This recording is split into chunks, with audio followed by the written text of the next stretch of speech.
Saya setuju bahwa ada 3 tahapan belajar, meliputi input, proses, dan output. Tetapi apa penjelasan masing-masing tahapan tersebut? Dan dari ketiga tahapan itu, mana yang lebih dikuatkan? Halo, selamat datang di Guru Sukses YouTube channel. Di video-video kami, Anda akan mendapatkan banyak informasi, ide, dan inspirasi terkait dunia pendidikan. Jika Anda menikmati video-video kami, silakan klik tombol like dan subscribe. Jika Anda ada pertanyaan atau Anda ingin memberikan masukan kepada kami, silakan tinggalkan pesan Anda di kolom komentar. Sekarang mari kita langsung pada topik bahasan ini. Ada 3 tahapan belajar, mana yang lebih dikuatkan? Dalam pembelajaran, kita mengenal 3 tahapan belajar, yakni yang pertama pemerolehan atau penyerapan informasi, yang kedua penyimpanan informasi di dalam ingatan, dan yang ketiga pemanggilan ulang informasi yang tersimpan di dalam ingatan untuk penggunaan lebih lanjut. Belajar apapun akan meliputi 3 tahapan tersebut: memperoleh informasi, menyimpan informasi, dan suatu hari nanti memanggil ulang informasi yang tersimpan di dalam ingatan.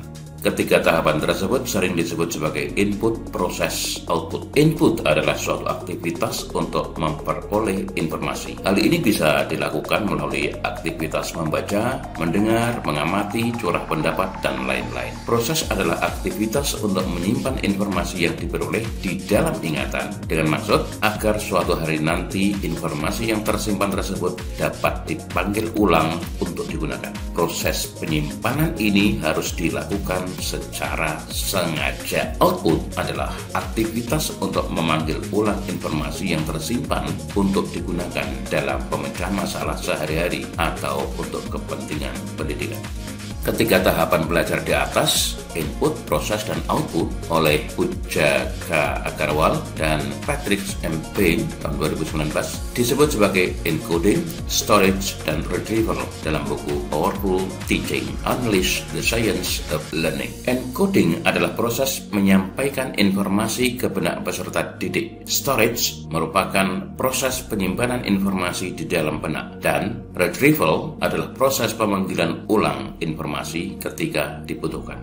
Dalam pembelajaran pun, kita para guru perlu memperhatikan ketiga tahapan belajar di atas agar pembelajaran yang kita lakukan bersama siswa efektif. Keefektifan pembelajaran diukur melalui proses dan hasil. Jika proses baik, diharapkan hasilnya pun baik. Keduanya harus mendapatkan perhatian serius. Lantas, mana dari ketiga tahapan belajar di atas yang harus dikuatkan agar pembelajaran efektif?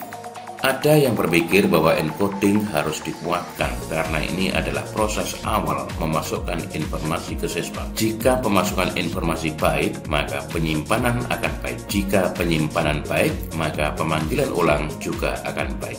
Ada juga yang menyebutkan proses penyimpanan yang harus dikuatkan, karena dengan proses penyimpanan yang baik, maka pemanggilan ulang akan baik. Bagaimana pemanggilan ulang informasi akan menjadi baik jika proses penyimpanannya tidak jelas? Begitu alasan si pemilik penyimpanan ini.